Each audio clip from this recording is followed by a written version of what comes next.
ecogeografía? Bueno, en inicio es porque estamos hablando de que en el caso particular de dengue y de muchas otras enfermedades tropicales, pues tenemos que abordarlo desde un punto de vista ecoepidemiológico, que recientemente se les está llamando como One Health, una sola salud, un mundo, una sola salud, pero que clásicamente hemos venido hablando de ecoepidemiología, donde la ecología forma parte de todos los factores en los cuales podemos abordarla.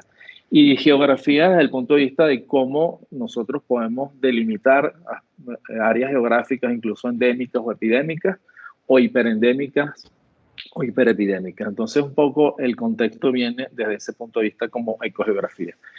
Normalmente el dengue, que es uno de los arbovirus, quizás el arbovirus más importante en el mundo, siempre se ha hablado de que está en esta banda, o la incidencia y prevalencia de esta enfermedad está en esta banda de los países tropicales, o sea, en la zona intertropical. Sin embargo, ya sabemos que cada vez está avanzando más y hay algunos factores importantes, entre ellos, por ejemplo, cambio climático, elevación de temperatura, pero hay otros factores interesantes que hay que tomar en cuenta. Por ejemplo, hace poco conversé sobre esto y di una charla en España en el cual ya empieza la preocupación de enfermedades tropicales en España, entre ellas dengue, pero también otras enfermedades que son transmitidas por vectores. Caso del West Nile o el virus del oeste del Nilo, fiebre de Crimea-Congo y otras por el estilo. Y cada vez ahora se está encontrando más transmisión autóctona. ¿Qué quiere decir? Una transmisión de dengue que ocurre, todo el ciclo ocurre en esa localidad, sobre todo en el área del Mediterráneo. Hasta ahora o hasta hace poco los casos de dengue en España y en zonas del Mediterráneo, después de muchos años, eran casos importados. Personas que llegaban vía turismo o vía migración, enfermas, infectadas, y eran casos reportados. Sin embargo, cada vez se está viendo más casos autóctonos, como se ve en esa imagen, donde en Francia, por ejemplo, ya en septiembre del 2023 se han reportado nuevos casos de dengue autóctono en Francia. Igual en Italia también, siempre en el área del Mediterráneo, pero cada vez está avanzando también en otras áreas que dejan de ser incluso hasta subtropicales. ¿Qué pasa en Estados Unidos y en Norteamérica? Igual, ahora dengue era una enfermedad que se podía dar principalmente hasta el límite en México, pero ya vemos cómo cada vez va aumentando los casos de dengue hacia la parte norte, y ahí hay una proyección, por ejemplo, de casos de dengue al 2080, pero sabiendo ya que hay casos de transmisión local, por ejemplo, en Florida, en Texas y en Arizona. De esa manera podemos irnos ahora hacia estos lados, pues evidentemente países como países centroamericanos, países de Sudamérica al norte, Venezuela, Colombia, Brasil, Ecuador, pues son países que incluso son endémicos a la transmisión de dengue, hiperendémicos en algunas oportunidades, pero cada vez estamos viendo que se está presentando casos en países donde se había dejado de presentar casos. Por ejemplo, en el caso de Chile, de los años de 1940, que se erradicó Aedes aegypti, no ocurrían casos, y ahora estamos viendo cómo sí existen casos de transmisión autóctona en Chile. Incluso en Uruguay también se han contabilizado, por ejemplo, 58 casos de chikungunya, que no es dengue, pero tiene el mismo ciclo de transmisión. Nosotros podríamos hablar del mismo ciclo y las mismas características para dengue, para chikungunya y para Zika. En el caso de Chile, adicionalmente, estos casos que se han dado en Arica, que tiene unas particularidades bien interesantes que podríamos incluso tocar al final o en la parte de discusión, porque voy a ir abordando cada uno de los parámetros que hemos considerado importantes y que hemos detectado que son importantes. Santa Cruz del Sur, aquí para Andrea y la gente de la ONIGE que se haya conectado, pues también es un sitio o un área, conocemos de Brasil como un área endémica, hiperendémica de transmisión de dengue, pero fíjense, por ejemplo, los casos que se están viendo también en Perú. Hay un pico histórico de dengue en estos últimos meses. Y bueno, aquí podríamos hablar de una cantidad de enfermedades emergentes, de enfermedades infecciosas emergentes, incluso de origen zoonótico, en las cuales está el mundo en curso, ¿no? Y podemos ver un ejemplo en esa imagen, de nuevas enfermedades emergentes, reemergentes, y que cada vez amenazan más la salud pública. En el caso de dengue, estaríamos hablando de lo que les mencioné en un inicio, que es un arbovirus.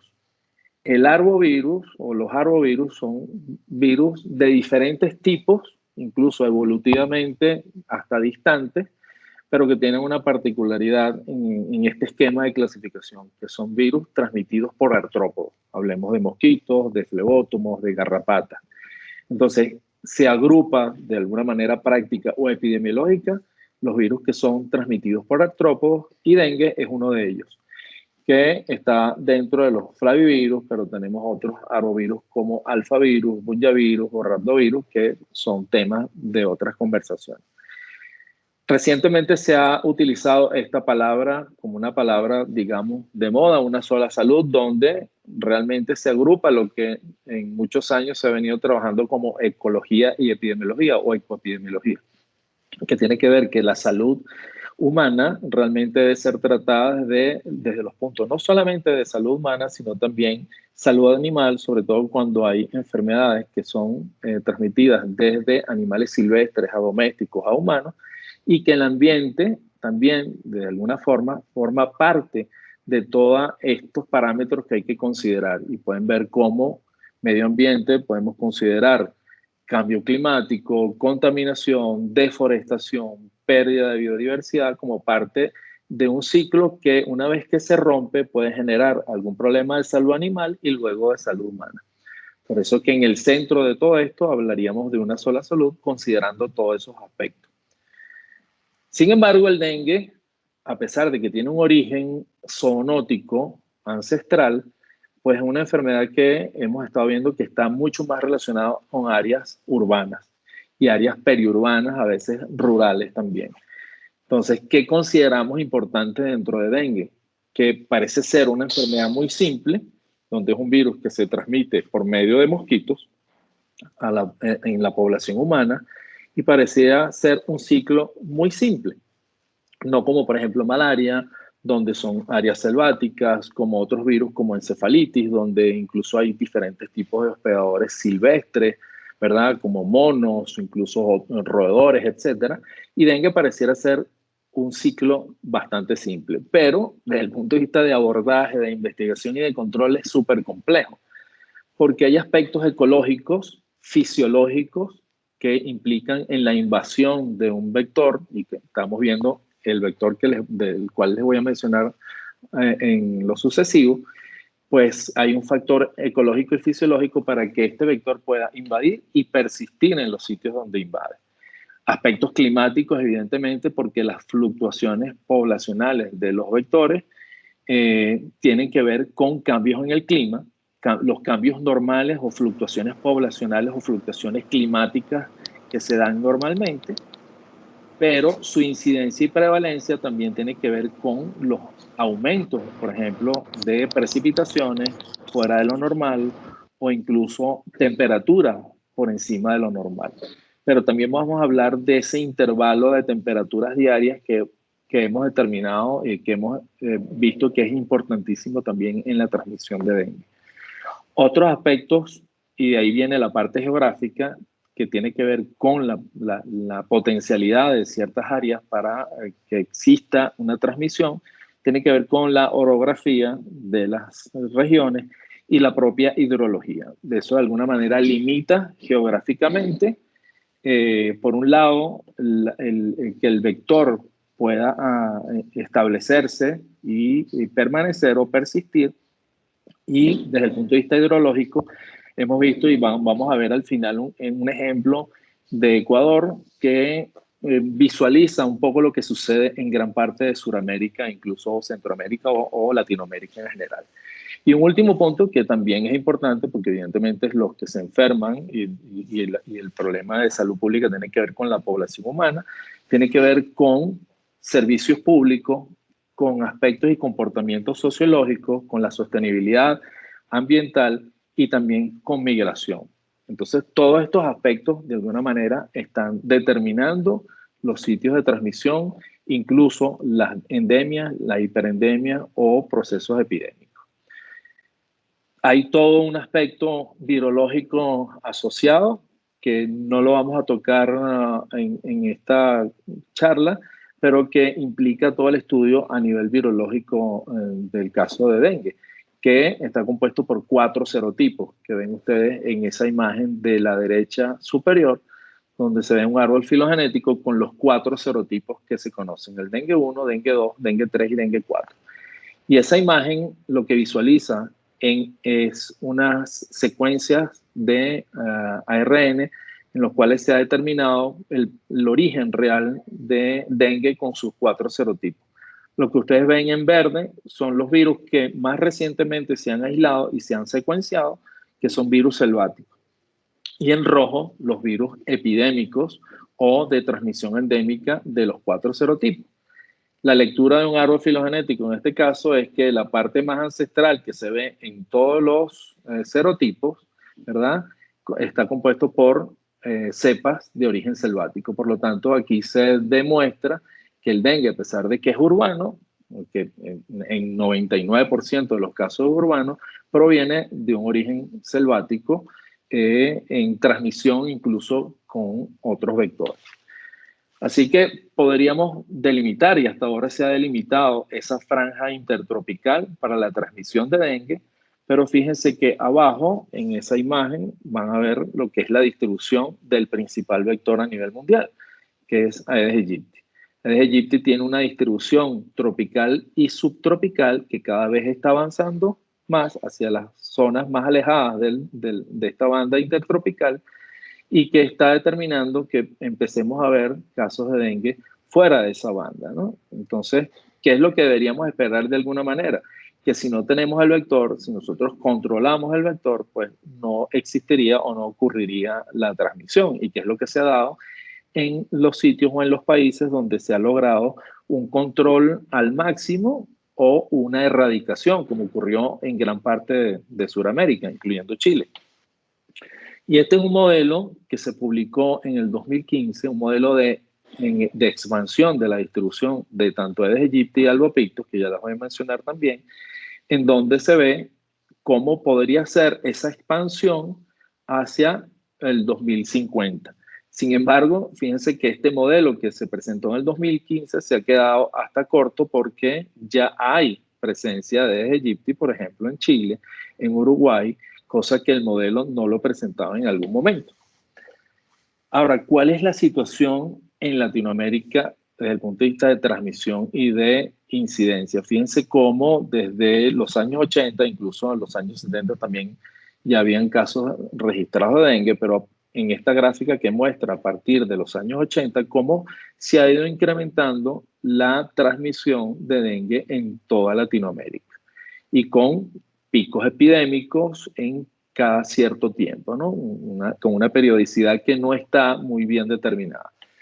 Pero también vemos cómo en la propia Latinoamérica, cómo hay patrones distintos de estos procesos epidémicos.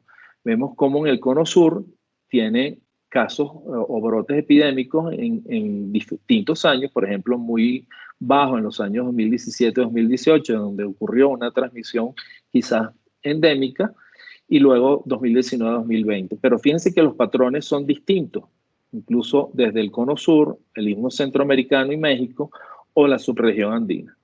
Todo existe un patrón epidémico en todos los años, pero dentro de cada año de alguna manera hay un patrón característico en esas 3 regiones: cono sur, Centroamérica, México y la subregión andina. ¿Y qué es lo que hemos tenido desde el punto de vista de serotipos? Fíjense cómo se ve la detección de distintos serotipos desde los años 1995 hasta el 2018, en esta imagen de la OPS, donde vemos que todos los serotipos circulan en toda la región. Y esto es otro punto importante desde el punto de vista viral, incidencia y prevalencia, que nos lleva hacia otro aspecto, que es el dengue llamado ahora dengue grave o el dengue hemorrágico, como se llamó en algún momento, que tiene que ver con un proceso patológico de cocirculación de dos serotipos simultáneamente, o incluso personas que se han infectado de un serotipo previamente y que, como no hay una protección cruzada con los otros tres serotipos, normalmente una infección secundaria luego de un dengue 1 a un dengue 2 puede causar los casos hemorrágicos o de dengue grave. Pero que tengamos cuatro serotipos inmunológicamente distintos, virológicamente distintos, que no hay protección cruzada para la población humana, implica que cada cierto tiempo vuelve a entrar un serotipo distinto en un país, en una región, y sigue la transmisión endémica porque vuelve a encontrar población que es susceptible a ese nuevo serotipo. Y así van circulando los cuatro serotipos en los distintos años. Esto que ven ustedes aquí son los dos responsables de la transmisión de dengue en el mundo principalmente. El de la izquierda, Aedes aegypti, el más común de los vectores, el que encontramos en casi todas partes, y a la derecha, Aedes albopictus, que es otro de los vectores que en algunas localidades se ha encontrado también como un vector principal.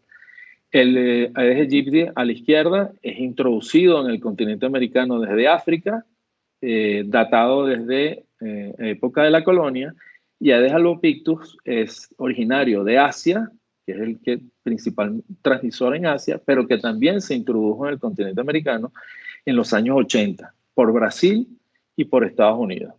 Tanto en Brasil y en Estados Unidos, a partir de esos años 80 que se introdujo, se empezó a expandir en casi todo el territorio de Estados Unidos, sobre todo en la parte subtropical, y en la parte que también mucho más al norte, porque albopictus es un vector que tolera bajas temperaturas, a diferencia de Aedes aegypti. Entonces, albopictus, luego de esa introducción por Brasil y por Estados Unidos, se ha expandido en Centroamérica, luego en Sudamérica hacia otros países, y donde tenemos todavía ausencia de Aedes albopictus, como por ejemplo Perú, Bolivia, Chile, Uruguay, pero también tenemos la presencia de Aedes aegypti. Ahora, por ejemplo, de Aedes aegypti se ha escrito hasta un tomo de como de 500 páginas. Casi que se conoce la vida privada de Aedes aegypti en lo más mínimo. Sin embargo, ha sido casi que imposible controlarlo en muchos países. Se erradicó en algunos otros, pero una vez que se ha erradicado, se ha reinfestado luego por países vecinos. ¿Y por qué es tan difícil el control de Aedes aegypti? Y vamos a ver por qué. Y ahí es donde está uno de los puntos importantísimos en el control de dengue. Esta es otra imagen donde, aparte de estos dos vectores, recientemente desde África también se introdujo un nuevo vector de dengue y de otros arbovirus, que es Aedes vitato. Se ha detectado en República Dominicana, en Cuba, y muy probablemente lo vamos a estar encontrando en otras regiones del continente, lo cual agravaría, porque estaríamos aumentando a 3 posibles vectores importantes en el continente. Y ahí vemos cómo cada uno de ellos se ha detectado diferentes tipos de virus transmitidos por estos. Fíjense cómo Aedes albopictus es mucho más peligroso, diríamos, vamos a decir la palabra, porque tiene la capacidad que se ha comprobado por aislamientos naturales o incluso por pruebas de laboratorio a la transmisión, a la infección, replicación del virus y transmisión a un número mayor de virus que, por ejemplo, Aedes aegypti y Aedes vitato. ¿Qué es lo que pasa con Aedes albopictus? Que también se alimenta de otros hospedadores adicionalmente a los humanos, y de alguna manera por eso es que quizás no es el vector principal, porque puede alimentarse de aves, de reptiles, de otros mamíferos, mientras que Aedes aegypti es mucho más relacionado con el ambiente humano y con la transmisión hacia humanos. Ahora, vamos hacia el ciclo del vector. ¿Y por qué es importante conocerlo?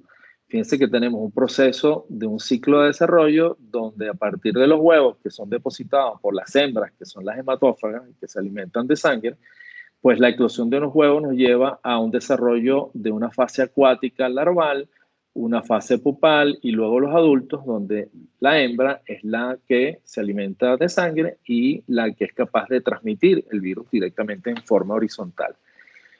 Pero en estos vectores, y particularmente en los aedinos, y sobre todo en Aedes aegypti, Aedes albopictus, hay un factor importantísimo que ha sido tomado muy poco en cuenta, que tiene que ver con la fisiología de estos huevos. Los huevos son resistentes a la desecación.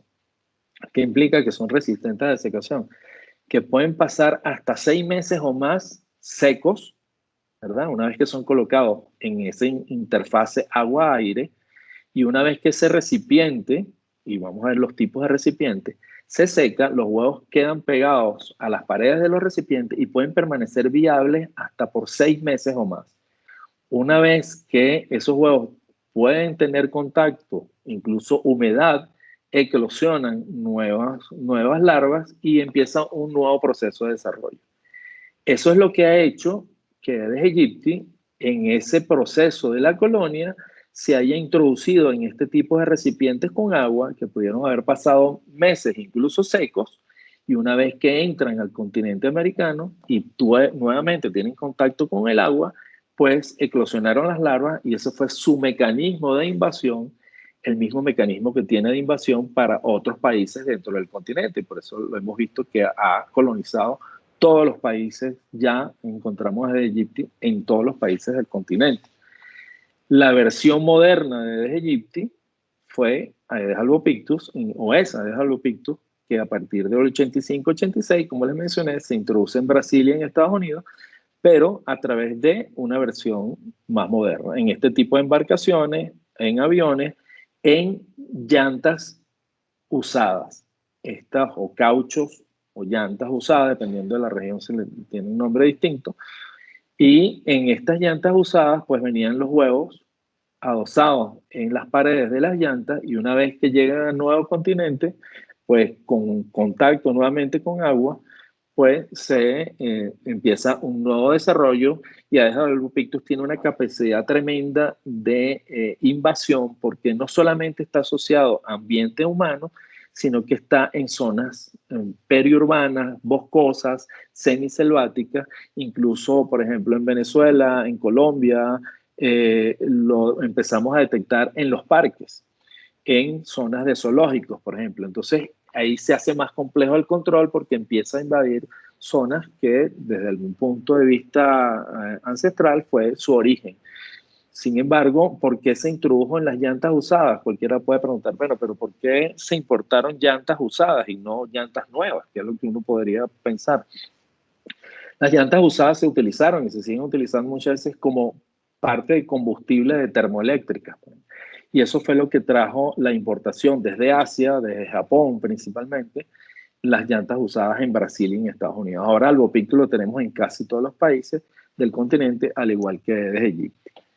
Pero paralelamente a esa introducción por la trata de esclavos desde África, también se introdujeron ciertos virus, como por ejemplo fiebre amarilla, el propio dengue en esos años y otro virus que sería tema de otra charla, que es un virus que se encuentra en Brasil, en Ecuador, en Colombia y en distintas partes donde fue aislado, incluso fue aislado por primera vez en Trinidad y Tobago.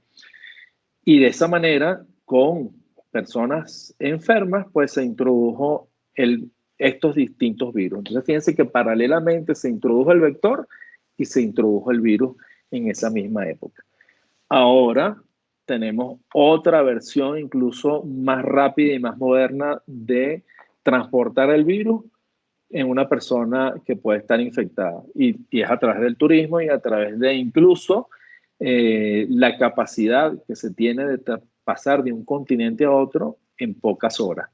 Y también implica la movilización interna o la migración interna dentro del continente con esas olas de migración que hemos estado viendo que en cada cierto tiempo le toca a algún país u otro en momentos de crisis migrar hacia otros países y forman parte de esas semillas que llegan a otro país y forman parte de la fuente de infección. Sin embargo, fíjense como les menciono, esa fuente de infección no sería posible la transmisión si el vector no existe.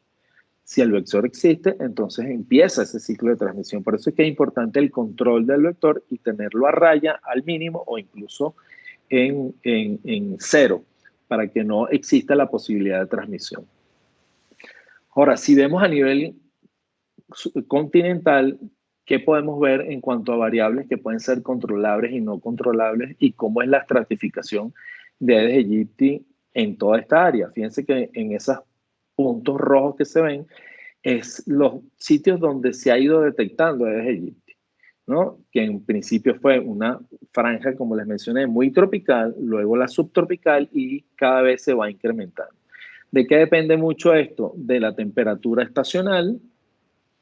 Países de 4 estaciones o países de 2 estaciones, lluvias, no lluvias, y la temperatura es distinta, de la temperatura mínima y del intervalo diario de temperatura. ¿Qué implica el intervalo diario de temperatura? La máxima menos la mínima.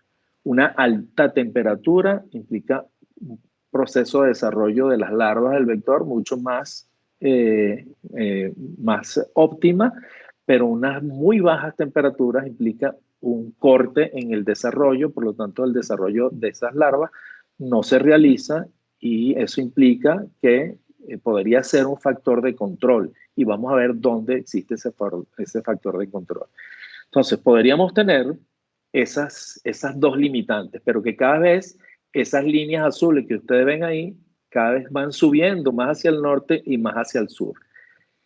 Ese círculo naranja es el donde ha sido la mayor parte de los ciclos endémicos de transmisión, pero además tenemos que considerar otros factores que los vamos a ver, que son estos factores socioeconómicos o incluso otro climático que tiene que ver con la precipitación, pero que está asociado a esos factores socioeconómicos, que tiene que ver con servicios públicos. Y vamos a ver por qué. El otro punto importante es la orografía, que ya les mencioné.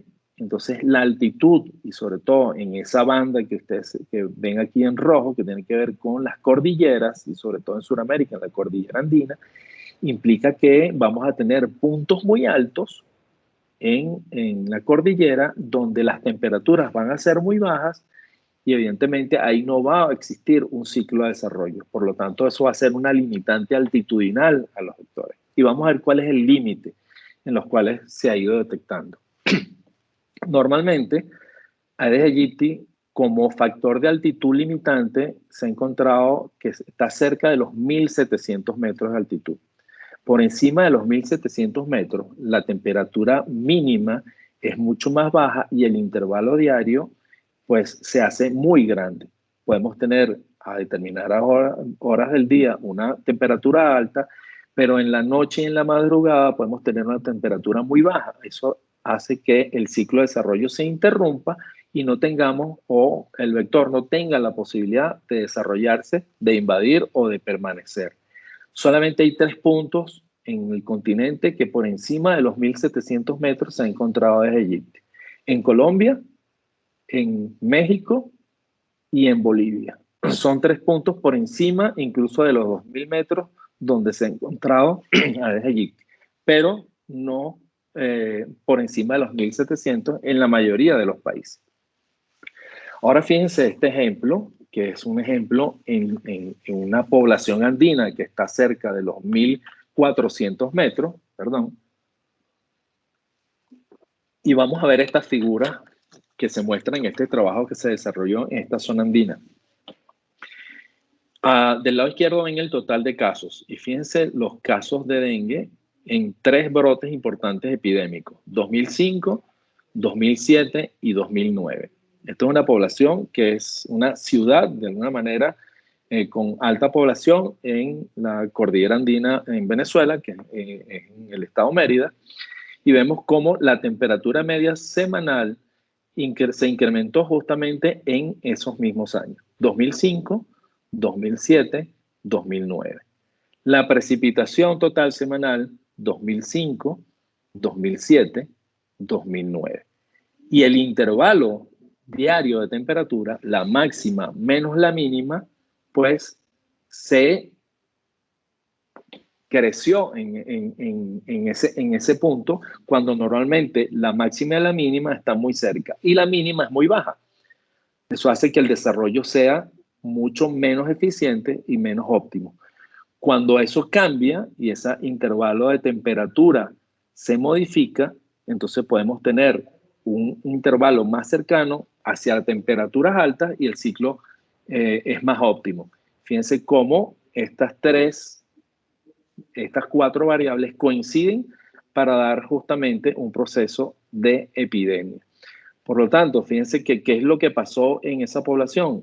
La precipitación media semanal, pasó de 100 milímetros a 300 milímetros. De 18 grados, la temperatura media semanal subió a 25, pero el intervalo pasó de un intervalo muy amplio, con temperaturas muy bajas, a un intervalo más corto, con temperaturas altas. Entonces eso define los valores que tenemos a la izquierda, define una transmisión endémica muy baja en esa población que está por debajo de los 1.700 metros. Pero cuando se modificaron estas variables como precipitación, temperatura media del intervalo, pues tenemos los 3 brotes epidémicos.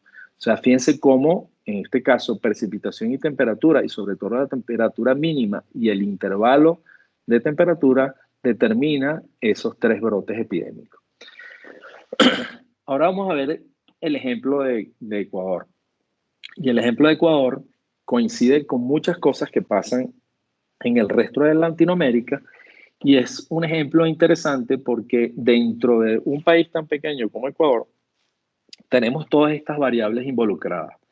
Todo lo que tiene que ver con temperaturas medias, máximas, mínimas, intervalos, precipitación, cordillera andina en el medio, un área costera y un área amazónica, que es lo que ven en esa imagen.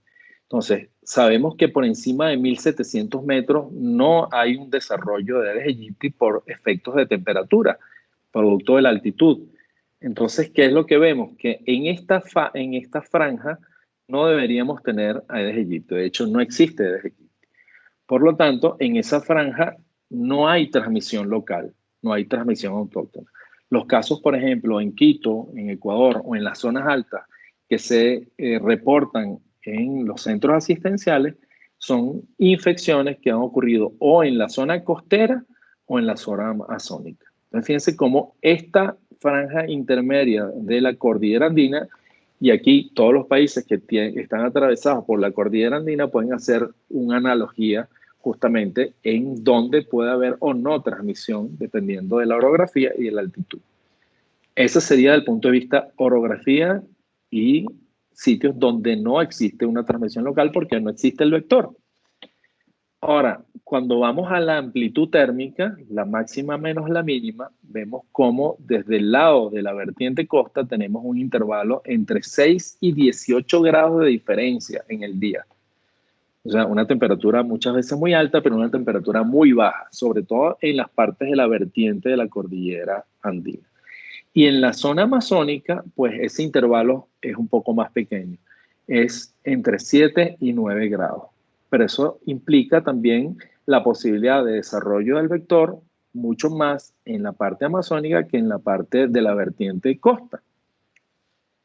Y experimentación de laboratorio que se hizo con temperaturas controladas, incluso en Quito, en área abierta, haciendo un intento de desarrollo de Aedes aegypti, pudimos ver que cuando la amplitud térmica pasa a los 7 grados, existe una inhibición completa de lo que sería el desarrollo del vector. Por eso es que esas altitudes por encima de 1.700 y mucho más altas, por ejemplo, en el caso de Quito, que estamos a 2.800 metros, pues esa amplitud térmica es tan grande que es imposible hasta los momentos que se desarrolle el vector. ¿Qué es lo que pasa desde el punto de vista de cambio climático?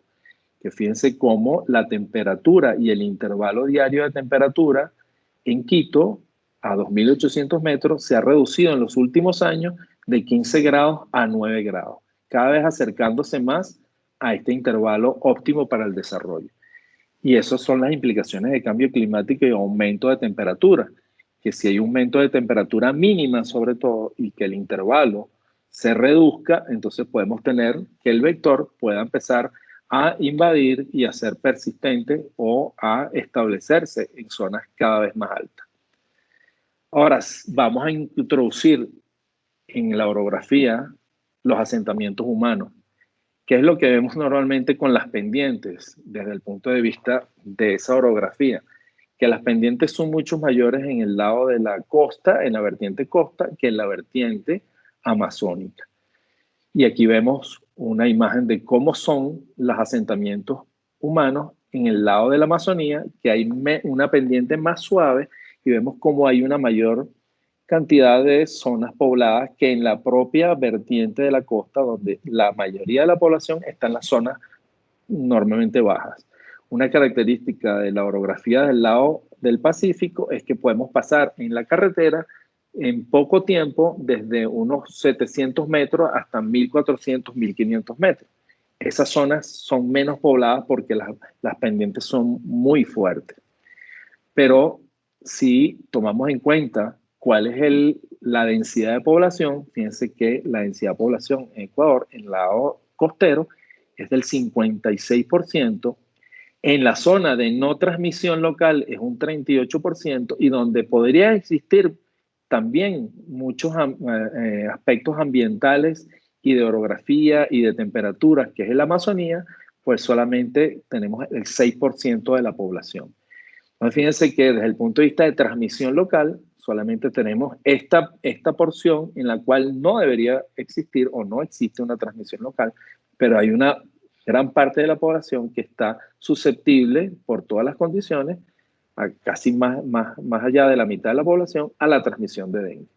Y los que están en la zona de la cordillera, así no hay una transmisión local, pues normalmente visitan las zonas costeras, por ejemplo, en épocas de vacaciones, o la amazónica también, y de alguna manera se pueden infectar, y los casos son reportados en esta banda donde no hay transmisión local. Ahora vamos a la migración, la migración humana. ¿Y dónde tenemos la mayor migración en Ecuador? En la parte norte. En la parte norte, por una frontera superactiva con Colombia, ¿verdad? En toda la parte, desde lo que sería la parte costera, la parte de cordillera y la parte amazónica. Entonces, podemos dividir al país en norte y sur. Fíjense cómo en un principio lo dividíamos en este-oeste, con una franja central donde no hay transmisión.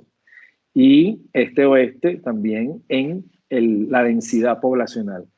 Ahora, norte y sur, porque la mayor tasa de migración ocurre desde Colombia hacia Ecuador y no tanto desde Perú hacia Ecuador, y mucho menos en la área amazónica, porque es una área amazónica compartida con Perú, pero que es donde la densidad poblacional es muy baja y la migración también es muy baja, porque además son áreas muy inhóspitas desde el punto de vista de selva. Ahora, fíjense qué es lo que sucede desde el punto de vista de precipitación. Vamos a las lluvias. ¿Cómo vemos en la costa la precipitación? Un periodo entre enero hasta abril, mayo de gran precipitación, pero luego un periodo súper seco, hasta diciembre, que empieza nuevamente la precipitación. ¿Qué pasa en el lado de la Amazonía? Los dos sitios que son los que serían óptimos para el desarrollo del vector, pues que tenemos una precipitación constante y altísimo durante todo el año. ¿Qué es lo que deberíamos esperar en este fragmento donde no hay lluvias? Que si no hay lluvias, no hay recipientes, ¿verdad? No hay agua, por lo tanto el vector no debería persistir, y ahí debería haber una interrupción en la transmisión, incluso llegando a tener un vector en cero. Pero la transmisión persiste. ¿Pero por qué persiste? Porque hay un problema en servicios públicos. Y el problema de los servicios públicos importante en dengue es, uno, el suministro de agua potable por tubería. El que no exista suministro de agua potable por tubería hace que la población empiece a almacenar en este tipo de recipiente agua para su consumo y para cualquier tipo de uso que tengan, porque abren su llave y no hay agua, incluso por periodos más allá de una semana o 2 semanas. Entonces necesitan almacenar el agua, y si juntamos el periodo seco con el almacenamiento de agua, entonces vamos a tener un periodo que, aunque no haya lluvia, pues tenemos recipientes disponibles para el vector. Y lo otro son la disposición de desechos sólidos. Por ejemplo, las llantas usadas, que se lanzan en terrenos baldíos, otro tipo de recipientes, y el problema está en que los servicios de recolección de basura o de aseo urbano no incluyen los desechos sólidos, se llevan los desechos orgánicos. Por lo tanto, estos desechos permanecen en los terrenos baldíos o en los patios de las viviendas y hace que tengamos otro tipo de recipiente que, teniendo agua, ¿verdad? En época de lluvia, incrementa entonces el desarrollo desde el periodo seco al periodo de lluvia. Esto es una imagen del área amazónica, por ejemplo, cerca de la estación de la universidad, donde vemos los distintos tipos de recipientes de almacenamiento de agua. Los utilitarios y los que no son utilitarios, que la gente desecha en las viviendas, en los patios, y donde tenemos llantas con agua, pequeñas tarrinas o latas, donde son sitios de cría del vector. Pero fíjense cómo es desde el punto de vista de los organismos gubernamentales, cómo es el suministro de agua potable. Y vemos en la parte roja cómo ese suministro es tan malo en agua potable por tubería, y donde hay un mejor suministro es principalmente en zonas de la cordillera, donde realmente no ocurre transmisión.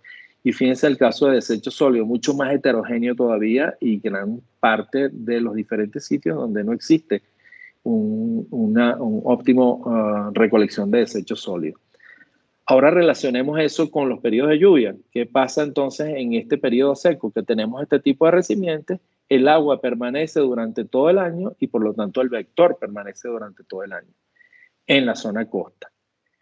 Y vemos cómo hay diferentes tipos de almacenamiento. En las poblaciones pequeñas de la Amazonía utilizan este tipo de recipientes de 5 litros, mientras que en la costa utilizan este tipo de recipientes de 200 litros. Se pueden encontrar hasta 5, 6, 8 recipientes en una vivienda.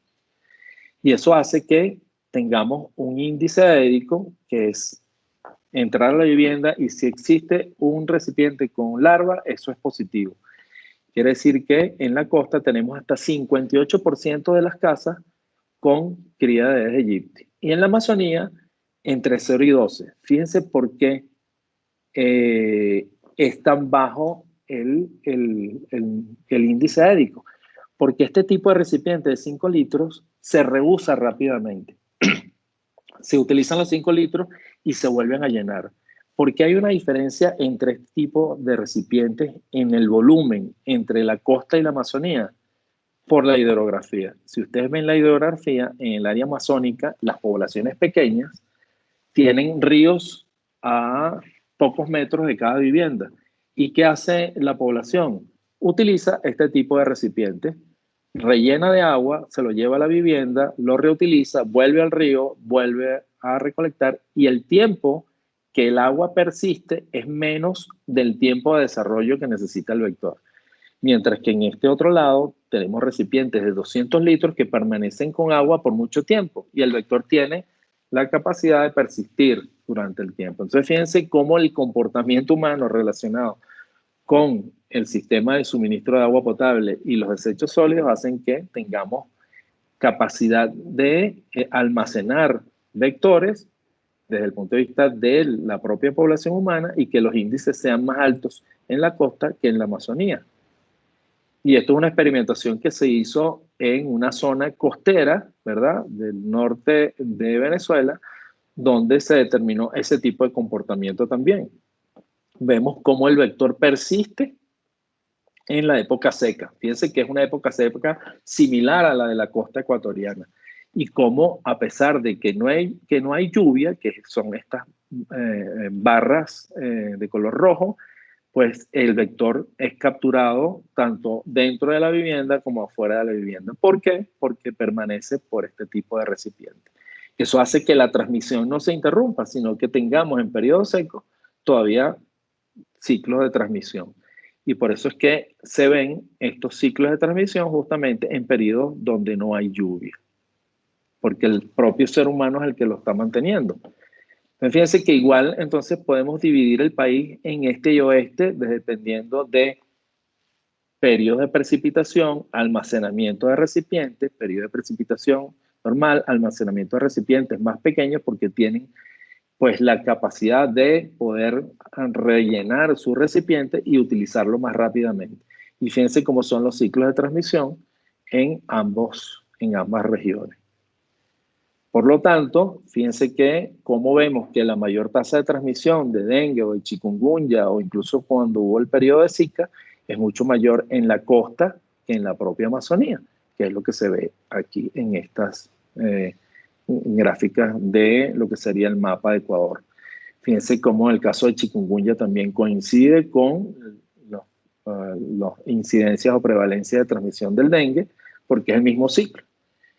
Y entonces, si hacemos un resumen geográfico, ¿qué es lo que podemos ver aquí? Lo que vemos es justamente que tenemos, primero, una capacidad invasora y persistencia de huevos que va a determinar que el vector entre y que persista, ¿verdad? La orografía, hasta qué punto un vector puede permanecer y criarse y que sea exitoso. La altitud es importante. ¿Y por qué la altitud es importante? Bueno, porque implica que las temperaturas cambien y esa amplitud térmica diaria puede ser mucho más alta, mucho más grande en zonas muy altas donde podamos tener una temperatura promedio normalmente alta, pero unas temperaturas mínimas muy bajas y hace que no haya desarrollo del vector. Por lo tanto, tenemos áreas que podemos identificar fácilmente donde no hay transmisión local.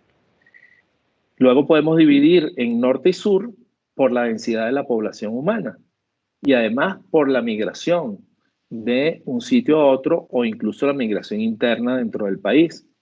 El patrón de lluvia también nos determina este y oeste. Entonces, fíjense cómo vamos creando un 4 cuadrantes donde podemos ver diferentes tasas de transmisión que van a ser determinados por esto. Capacidad invasora, orografía, amplitud térmica, densidad poblacional, movilidad, patrón de lluvia, servicios públicos y la propia hidrografía. Entonces tenemos un cuadrante 1 en la parte norte occidental hacia el Pacífico de mayor transmisión, el cuadrante 2 luego de ese en tasa de transmisión, el 3 de menor tasa y el de más baja tasa de transmisión, quizás el área más amazónica, donde la densidad poblacional es muy baja y la densidad del vector también es muy baja. Entonces, fíjense cómo esos cuadrantes van en 1, 2, 3, 4 en lo que sería la incidencia y que está determinada por esos 8 factores que están ahí. ¿Y qué es lo que hace que el vector sea exitoso? Fíjense, los huevos resistentes, la fecundidad y el ciclo corto, que además puedan ocupar distintos tipos de recipientes, ¿verdad? La asociación con el ambiente humano, porque el humano es el que está dando justamente la domiciliación y la deficiencia en servicios públicos.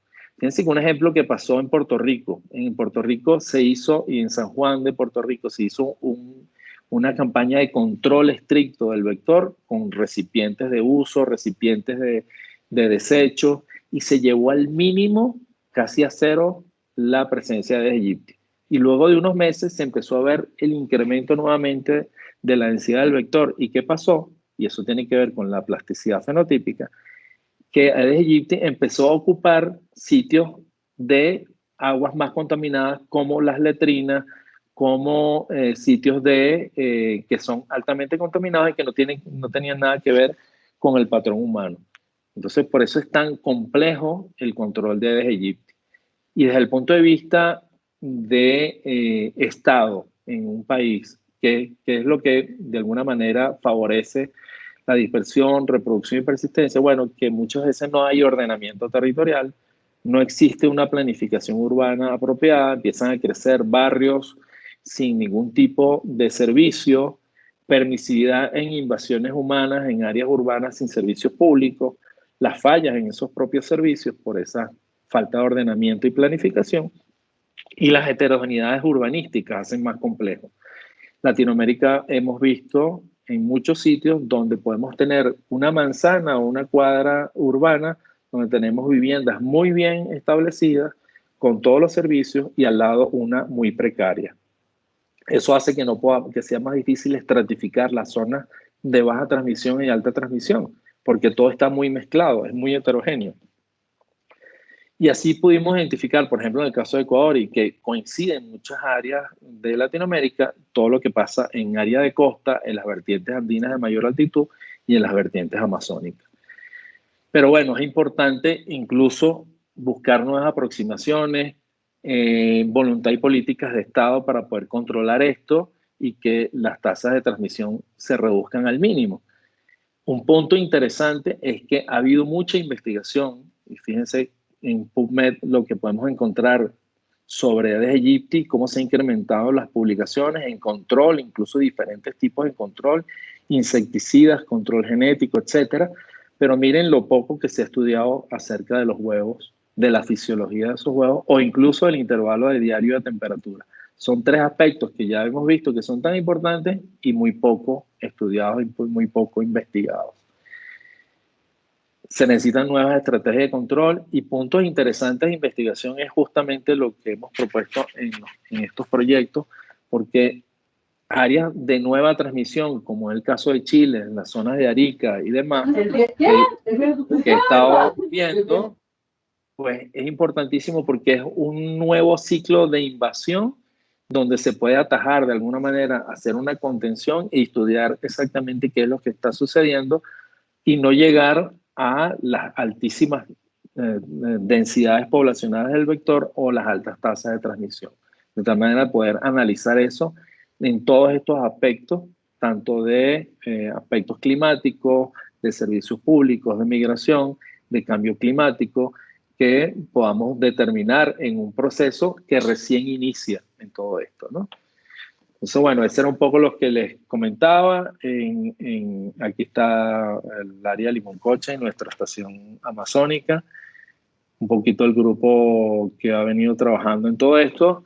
Y bueno, esto lo dejo aquí porque es un punto de comparación donde podría haber uno que existe realmente, podría existir un ambiente adecuado para cualquiera de esos vectores, las áreas más húmedas. Sin embargo, hemos visto cómo en la área de Arica, que es muy seca, pues ha existido transmisión. Eso implica que debe haber un problema de servicio público en esa área porque el ambiente no es propicio para el mantenimiento del vector, que pudo haber ingresado semillas de personas infectadas, pero eso implica también que debe haber un proceso comercial o de transporte de huevos que hace que en esa zona o en zonas muy secas tengamos el vector. Y podríamos comparar las distintas zonas basadas en esas características o en esos factores que hemos estado conversando.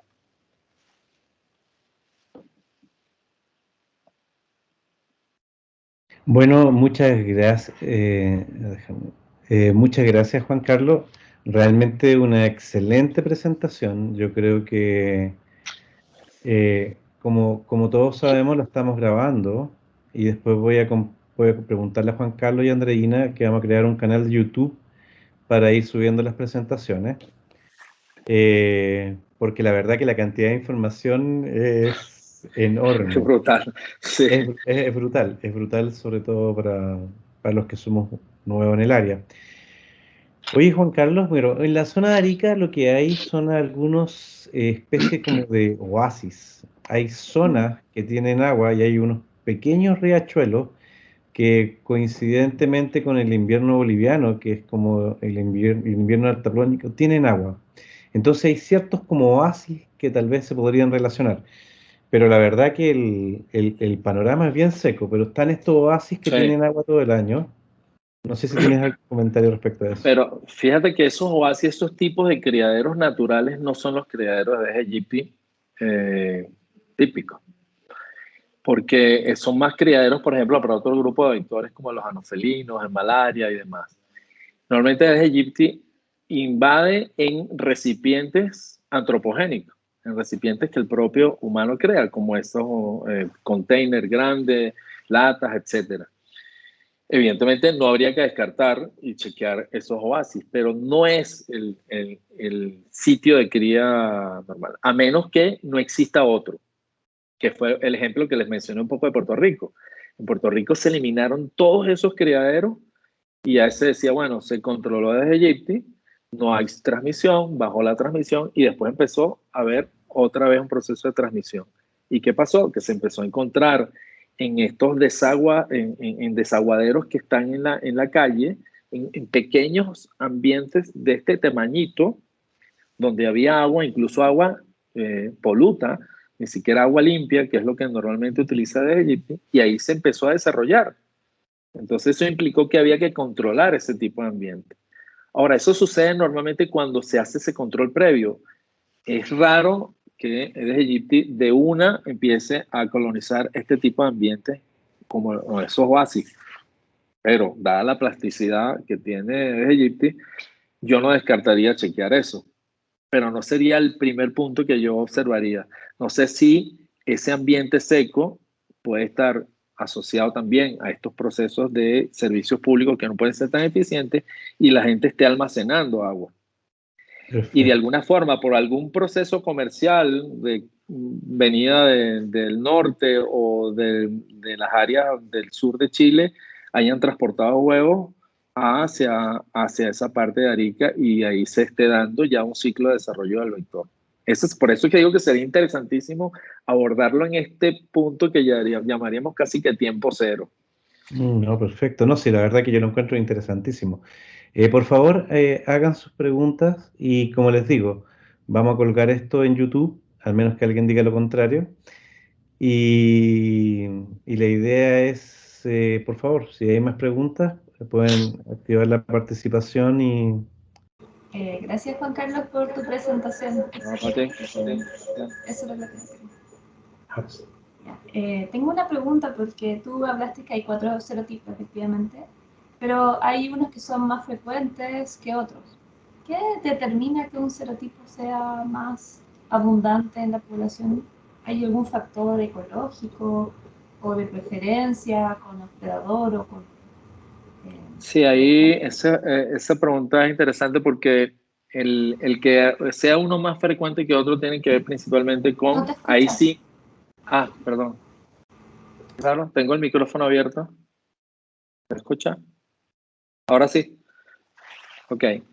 ¿Qué es lo que pasa normalmente cuando hay una mayor frecuencia de un serotipo que otro? Ahí tiene que ver directamente con entrada de semillas, ¿no? Entrada de personas que traen un nuevo serotipo. Y que exista la transmisión de ese serotipo, entonces, implica que hay una población susceptible. Y por eso es que es periódico, ¿no? Entra un serotipo, por decir, vamos a empezar en secuencia. El serotipo 1 empieza a infectar, entonces ocurre un brote de serotipo 1 y esas personas ya empiezan a ser inmunes a ese serotipo, pero luego cae, pero puede pasar un tiempo donde pueden haber personas que se infectaron del 1, pero entra el 2 y esos que se han infectado con el 1 siguen siendo susceptibles al 2 porque no hay protección cruzada entre los 4 serotipos. Eso quiere decir que una persona puede tener 4 eventos de dengue en su vida con los 4 serotipos. Entonces, el ingreso de un serotipo y la susceptibilidad de la población hace que ese serotipo sea entonces exitoso en ese momento. Y así podemos tener 1, 2, 3, 4, 1, 2, 3, 4, 3 y así, ¿no? Y también hay otro factor que tiene que ver con la susceptibilidad del propio vector. Y esa es una de las cosas que tampoco es que se ha investigado mucho.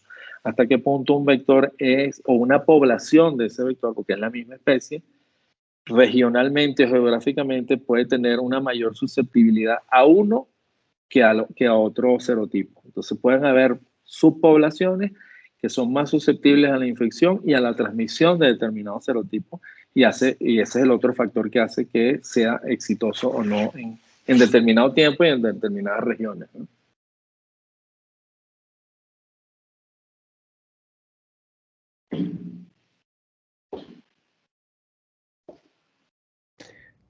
Por ¿Alguna favor, otra? ¿hay alguna otra pregunta? Por favor. Aprovechando que nadie más pregunta, es que es un tema súper interesante, además que estuve Adelante, viendo, adelante, sí. para Chile el dengue era una enfermedad que estaba principalmente presente en la isla de Pascua por tener un clima subtropical. Y luego empezaron a aparecer a los años casos en Arica. pero hoy en día hay reportes hasta la región metropolitana, es decir, se ha desplazado miles de kilómetros, 1000 kilómetros hacia el norte en la zona central de Chile. Entonces pasa a ser ya una preocupación de salud pública en lo que se refiere a su control. Sin embargo, las estrategias han estado casi siempre enfocadas a la fumigación. De hecho, en Isla Pascua es muy frecuente la fumigación masiva de todo el entorno a las zonas habitadas. Otras estrategias como controles biológicos o algún mecanismo de inhibición de la reproducción de la hembra o alguna otra forma de control no ha sido probada. Sí, sí. De hecho, es uno de los puntos que más se ha... ¿Quién me abre? Porque tengo el micrófono abierto. ¿Sí? ¿Me escucha? Ok. Sí, se han aplicado distintos métodos de control, pero fíjate, antes en ese punto de fumigación es importante. ¿Qué ha pasado? Que normalmente la fumigación se hacen con aerosoles, sobre todo para tratar de eliminar el adulto o la hembra adulta, que es la que se alimenta. Pero si solamente se aplica fumigación, podemos eliminar el adulto. Pero si tenemos los desarrollos de larvas, pues podemos eliminar al adulto, pero en poco tiempo, en una semana, podemos tener otra vez adulto. Entonces podemos ir controlando al adulto, pero hasta que no controlemos la parte larval, que existe incluso controladores de regulación de crecimiento, ¿verdad? Que también se han podido utilizar, o eliminación de los propios criaderos, serían los dos aspectos: tratar de controlar el adulto por un lado y las larvas también, porque no hacemos nada con controlar el adulto. ¿Qué otra cosa pasa con las fumigaciones? Que las fumigaciones no se hacen internas en las viviendas, sino que pasan vehículos que van haciendo la fumigación en las partes de las calles. ¿Y hasta dónde llega el insecticida? Normalmente a los patios, un poco dentro de la vivienda. Y edificios, por ejemplo, es inútil muchas veces porque podemos tener Aedes aegypti hasta en pisos más altos. Y ahí no llega. Dentro de la propia vivienda, los vectores luego que se alimentan y van a reposar, ¿reposan dónde? Muchas veces en los closets, dentro de los closets. Entonces hasta ahí no llega el insecticida. Entonces también incluso se ha visto que el periodo de alimentación del vector es importante, porque en el momento que están más activos es en el momento que puedes hacer fumigación. Y muchas veces se fumiga en horas al final de la tarde, donde el vector está en reposo. Entonces no le llega el insecticida. Fíjense que son todos esos factores que hay que tener presentes para que eso sea exitoso. Ahora, ¿qué otro tipo de controles? Estos de reguladores de crecimiento, sobre todo en las larvas, eliminación de criaderos, control biológico. Control biológico ha sido infructuoso porque necesitas que ocurra ese ciclo de depredador-presa, por ejemplo, ¿no? Que el depredador que tú introduces se permanezca, y no que tengas que estar introduciéndolo cada vez como si fuera un insecticida. Eso por ese lado. Y en la mayoría de los vectores, no solamente en dengue, ha sido casi que un fracaso el control biológico. ¿Qué se está utilizando ahora?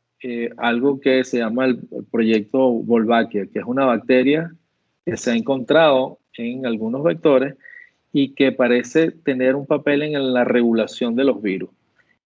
Vectores o individuos que están infectados de Wolbachia, parece que hay una especie de inhibición de la replicación del virus.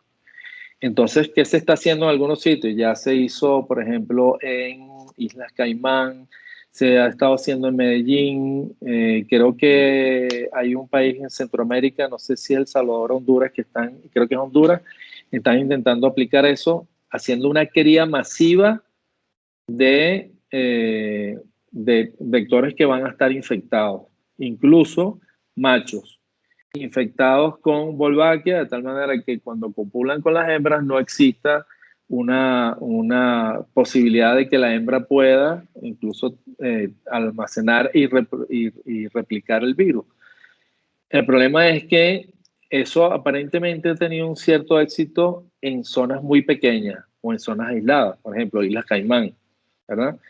Pero no hay resultados que yo haya visto óptimos en ciudades muy grandes como Medellín, o en algunas otras ciudades grandes, porque bueno, hay mucho intercambio, introducción de nuevos vectores, población, etcétera. Entonces es complejo porque lo otro es que esos vectores que estás liberando sean exitosos, por un lado, que puedan sobrevivir el tiempo necesario para que empiece a regular las poblaciones que sí pueden transmitir, ¿no? Entonces, bueno, por eso es que el dengue, siendo una enfermedad que se transmite, donde hay un mosquito entre humanos y mosquitos, parece ser muy simple, pues es tan complejo, porque uno diría, bueno, eliminamos al vector y ya no hay transmisión. Esa es la teoría, perfecto. Pero es que el control de vector es súper complejo por todas esas variables, ¿no? Y eso de los huevos resistentes a desecación, ahí podría haber una fuente de estudio para que ese primer paso de eclosión de huevos a larvas no suceda. O eliminar de alguna manera la posibilidad de que sean resistentes. ¿Qué es lo que pasa con otros vectores? Otros vectores colocan huevos en áreas, en cuerpos de agua, pero una vez que se seca, los huevos dejan de ser viables y hasta ahí llegó. En cambio, en Aedes aegypti no, y en Aedes albopictus tampoco. Oye, perfecto. Oye, Juan Carlos, varios me están dando excusas porque se tienen que ir a otros compromisos. Sí, no, me imagino. Te quiero agradecer la presentación, realmente extraordinaria. Yo creo que me va a tomar unos cuantos días meditarla. Sí, Y ahí podemos conversar, tal vez podemos dar unos minutos en el próximo seminario para poder meditar un poco preguntas. Oye, extraordinaria la presentación, vale, muchas gracias. gracias a los participantes, gracias a los que se parecen conectados y nos estamos viendo, Dios mediante, en 30 días. Muchas gracias a Perfecto. todos. Gracias, Luis. Gracias a todos. Chao, Patricia.